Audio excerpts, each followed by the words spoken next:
War. War never changes. Or does it? It does not. Humans have been enjoying oofing one another ever since we received our hairless bipedal update from God many eons ago. Safe to say, it's become our favorite sport, regardless of culture, creed, or era. The equipment may have changed, some of it actually got a little too good and it was nerfed from the game, but the reasons we fight never really did. War has been happening over the exact same shit for millennia. Now, a very scholarly scientific examination of this would show you that wars start over four things: God, land, booty, and booty. And buddy, look, no matter what you want to do, this is the norm. This is why people fight. But every once in a while, some nations want something different. And they walk into the cosmic screenwriter's room eager to break that mold. They open that door and they say, "Alright man, we're tired of that old shit. We gotta switch things up a little bit. What do you got? Give us something good." Say, "Why don't you bring over that bucket y'all throw ideas in when you're high? Bring that shit over, man. Let me check that out." Alright now, what do we got here? A war because of a stray dog? Nah, it's been done already, fuck. Let's see, what else? What's that? A war because of pastry? Bro, now that has already been done? What the shit? Okay. Oh, man. A war that started over football. Huh. Now that is it! We'll take it! Now this is probably what the two countries of El Salvador and Honduras thought about when in 1969 they fought a 4-day, 100-hour war that started in the football field. Or soccer field, for our American viewers out there. Or at least, that's what the name, the football war, implies. But did it really happen like that? It seems that before we start laughing at the seemingly idiotic conflict, we need to ask ourselves, was this war really about football? Were these folks really that fucking stupid? The short answer is no. The long answer is no. I'm kidding. It's complicated. So with no further ado, let's dive into this obscure conflict and examine how football went from being a metaphorical war on the field to an actual bloody conflict fought deep in the jungles of Central America. This is the story of the football war. So first, introduction. Now, our two belligerents, the keen eye amongst you shall notice, are fairly similar. Both are located in Central America. El Salvador is here, Honduras is here. The Salvadorans speak Spanish, the Hondurans speak Spanish. Both countries are Christian. One's flag's like this, the other's flag's like this. The two literally used to be part of the same country at some point, but that doesn't really say much. If history, and more specifically a certain modern conflict we've been having for a while now, can teach us anything, is that people that tend to look very similar fight the most. Hey, just like siblings! Although with countries it's at a larger scale and people tend to die. Yeah.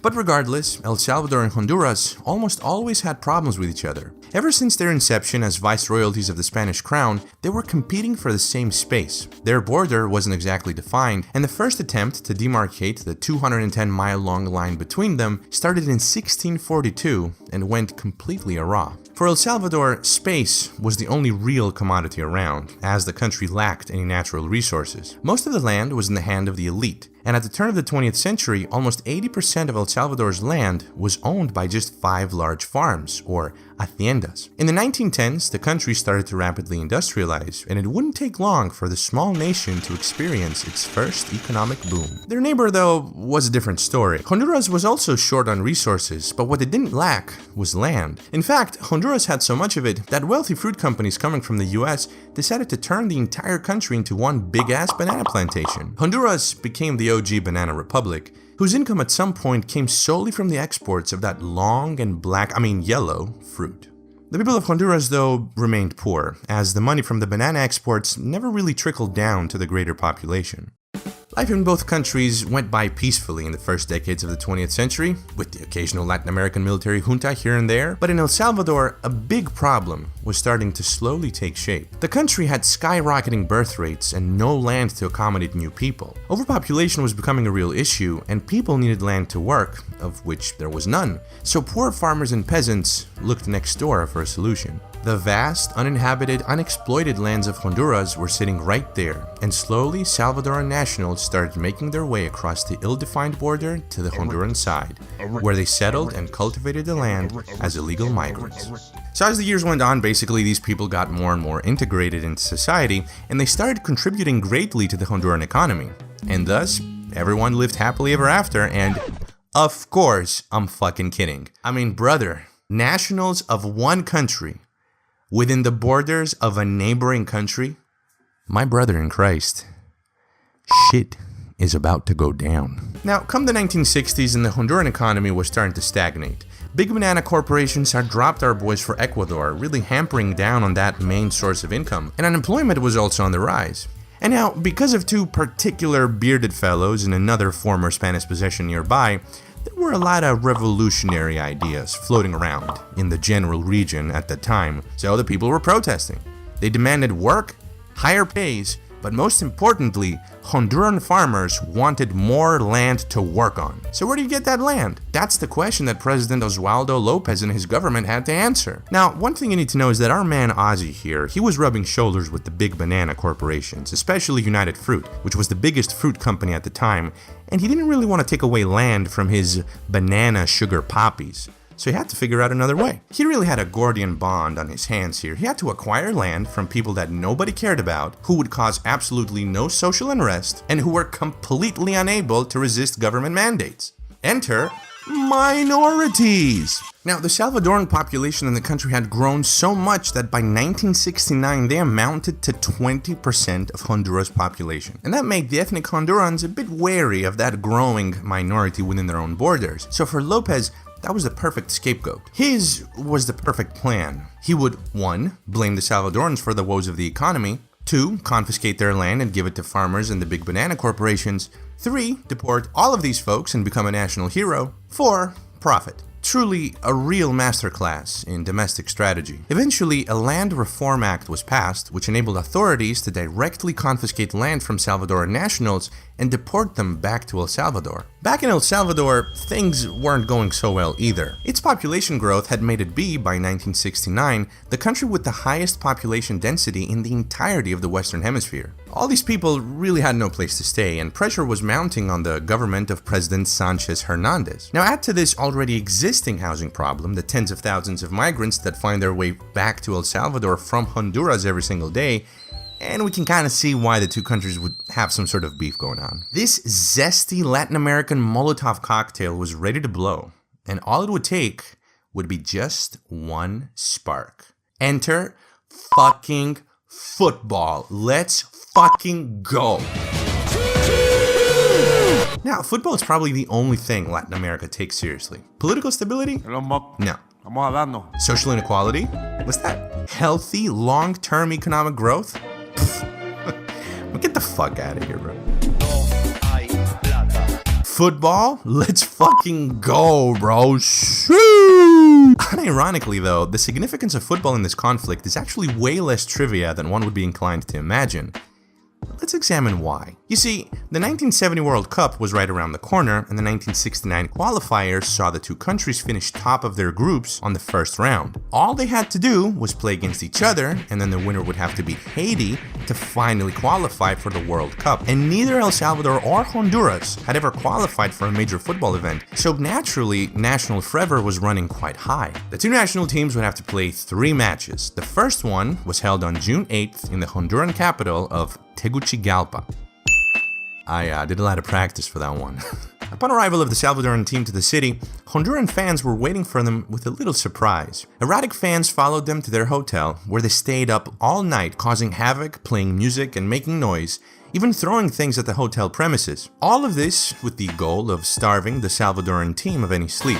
One could say they succeeded in their efforts, as the next day the exhausted and sleep-deprived Salvadoran team lost 1-0 to Honduras, enraging the Salvadoran fans back home, who obviously felt cheated. Now, this is where things take a bit of a dark turn, and that's because back in El Salvador, a 17-year-old girl called Amelia Bolanos got so sad that her team lost the game that she, well, decided to check herself out of life. permanently. Now, this event, albeit tragic, cannot be labeled anything more other than a freak occurrence, and to be honest, it barely made local news, and no, to say that would be a fucking lie, because Salvadoran media actually went into a frenzy over this. Newspapers turned young Emilia into a national martyr. Her funeral was televised. Her coffin, covered with national insignia, was marched down to its final resting place, escorted by the president, his ministers, and the national football team. The people were thirsting for revenge, for their loss on the field, and for the loss of their young martyr. The second game was bound to be very intense. When the Honduran team came to the capital of San Salvador for the next match, the Salvadoran fans got the chance to return the welcome that their own team had received previously. The entire night, the Honduran team was kept awake by screaming fans who threw whatever they could find on the windows of the hosting hotel. The building was hit with eggs, stones, bricks, dirty rags, and apparently even dead fucking rats. Wow, I mean, that's real nice. Come the morning, the Honduran team had to be escorted to the stadium in armored cars, while enraged fans were outside throwing stones and kicking the vehicle.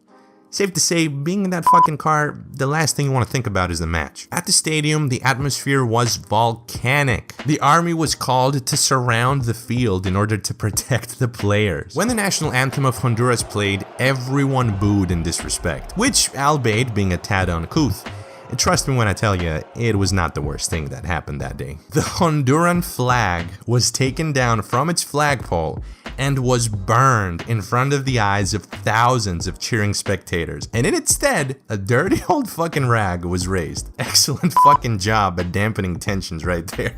The Honduran team lost 0-3, and once again, players had to be escorted out of the stadium in armored fucking cars, chased by erratic fans. 3 Honduran nationals returning home from the game were sadly oofed. In an interview done later, the coach of the Honduran team at the time said that the players were awfully lucky to have lost that match, and you know what? I'm not even going to argue with that guy. Back in Honduras, as a response to having lost the football match, came even more pogroms and deportations of Salvadorans. In the 2 weeks that followed that second match, it is estimated that 15,000 Salvadorans were deported from Honduras. And even though the diplomatic and humanitarian situation between these two countries is understandably strained, we must not evade our gaze from what's truly important at this particular moment in our story. The 2 games are at a fucking tie. And you know what that means? We need a third one to decide the victor. This third final game was to be held in neutral ground, so the World Cup Committee chose Aztec Stadium in Mexico City. On June 27, 1969, the final match would see the 2 teams go head-to-head for the ultimate victory. El Salvador, clad in royal blue shirts with white trims, and Honduras, wearing white shirts with royal blue trims, faced off for 90 minutes. When the 90 minutes run out, the score was sitting at 2-2, and the game went to overtime. With 2 minutes remaining in extra time, Salvadoran player Pipo Rodriguez got the ball and rushed to the Honduran side, sliding the winning goal and tilting the score 3-2 in favor of El Salvador. The game would end shortly after, and photographers would rush in to take photographs. Almost immediately after the game, the 2 countries would sever diplomatic relations, and quite unfortunately, would start commencing preparations for armed conflict. You know it's fucking Latin America when countries wait for football feuds to end in order to commence actual hostilities. Now, both nations were under a US military embargo, and for that reason, they would have to get a bit creative in their arms procurement. Their armies were equipped with old World War II era US tanks, and neither country possessed a proper air force, which posed a problem. The solution came from private collectors from all over the world, who actually sold their old piston engine aircraft to both militaries. And I'm trying to imagine the conversations between these collectors and the generals that they were probably posing as fellow aviation connoisseurs. The collectors trying to sell, they're probably like, hey man, this baby's so beautiful, wherever you're flying it, let me tell you, it's gonna be a fucking show. And the generals, probably with a thick mustache, cigar, and aviator glasses, they probably go, sí, amigo, it's gonna be a show, right? Anyways, the football war is the last war in history to be fought with piston engine aircraft. The more you fucking know. So yeah, there's another one of those facts. Maybe you guys can use that on a date trying to impress a girl. But between you and me, you're not gonna get any pussy, man. Anyways, why are you trying? On the eve of July 14th, 1969, Salvadoran mechanics readied a fleet of 31 planes consisting of old Douglas Dakotas and civilian Cessnas. The planes were to take off at 5:50 in the morning and fly towards the capital of Honduras, delivering strikes at key targets, focusing on the main airport, where the enemy air force was located. Afterwards, the order would be given for the army to cross the border. Now, despite having the element of surprise, and I really don't know how this happened, the air raid was completely botched, and all Honduran aircraft were missed, all of them. And I'm not taking sides here, but I just want to ask, what the fuck were you doing, Salvadoran Air Force? Like, it's a fucking airplane. It's not a fucking ant. You're not trying to fucking bomb an ant. It's an airplane. They did manage to damage the runway though, so that's okay. I'm kidding, of course, right? I know it's hard to bomb, things. On the ground though, the Salvadoran army, with more soldiers, more guns, and more tanks, made significant progress in the first hours of the conflict. By the 15th, the Salvadorans were in control of 8 major towns and were advancing towards the capital of Tegucigalpa. Some Salvadoran army generals could not help but perform self-fellatio, claiming that tiny El Salvador had become the Israel of Latin America. Wow. The plan of attack was three-pronged, with the 2 main axes going northwards towards the prosperous banana plantations and one going eastwards towards the Central American highway. The Honduran army lacked manpower and equipment, and the heavy fighting in the dense jungle vegetation saw them take heavy casualties and retreat. Soon word came around on the Honduran radio for the civilians to grab whatever knives and machetes they had laying around and go help the army fighting in the front lines, against freaking tanks. A farmer with a machete, hiding in the jungle. Truly an unbeatable weapon. I mean, for the Viet Cong, maybe. And although the situation on the ground seemed to be in favor of the invader, the air battle was a completely different story. Having miraculously survived the aforementioned original surprise attack by El Salvador, the Honduran Air Force was completely intact. Workers quickly got to work patching up the damaged airport, and on the 15th, Honduran aircraft took off, ready to go face the enemy Air Force. Air battles were mainly fought in the pitch-black night sky over Honduras, and the Salvadorans took great losses. Flying for Honduras was Airman Fernando Soto, who scored 3 enemy kills in a single day. Goddamn. And continuing the streak of actually doing their job, I guess, Honduran planes flew into El Salvador, making multiple bombing runs. Bombs completely destroyed Salvadoran oil refining facilities, as well as the country's biggest airbase among other targets. Very quickly, the Salvadoran army ran out of fuel and ammunition and got stuck in the dense jungles of Honduras, bringing the fighting to a stalemate. Now, you would think that 2 countries fighting over football would make news around the world, and it did, for like 2 days, and then Apollo 11 got launched into space on July 16th, and everyone kind of forgot about the whole thing. The only nations that really cared about what was happening and were actively trying to stop this whole mess were all in South America. The Organization of American States was the only option for resolution. At first, they didn't do much, probably paralyzed by the fact that there was a fucking war over football in full swing, but after that first shock, they went hard at work negotiating peace. The ongoing stalemate obviously helped in their efforts, and a ceasefire was reached on July 18th that didn't come fully into effect until July 20th. El Salvador was called to leave Honduran territory, but having their troops all over the ground there, they were kind of like, I think I'm gonna stay. I mean, I fought a war to get over here, so. But then when faced with the prospect of crippling economic sanctions, they suddenly remembered the #1 rule of good neighborly relations, which is to not occupy land that's not yours, and thus promptly left. And this marked the end of the 100-hour football war. Now, one would think that the ramifications of such a conflict would be as limited in reach as the war was in duration. But thinking that would be stupid, because the reality was that the landscape in South America was forever changed. The consequences affected the region heavily. These 100 hours of fighting had claimed the lives of 6,000 people and had injured a further 12,000.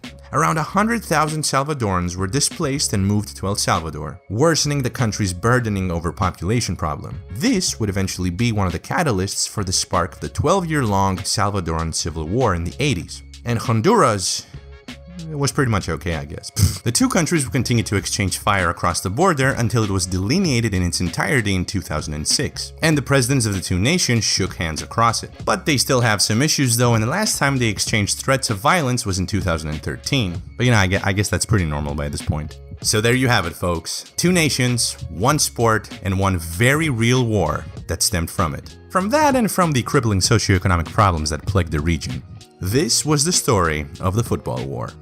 I hope you enjoyed.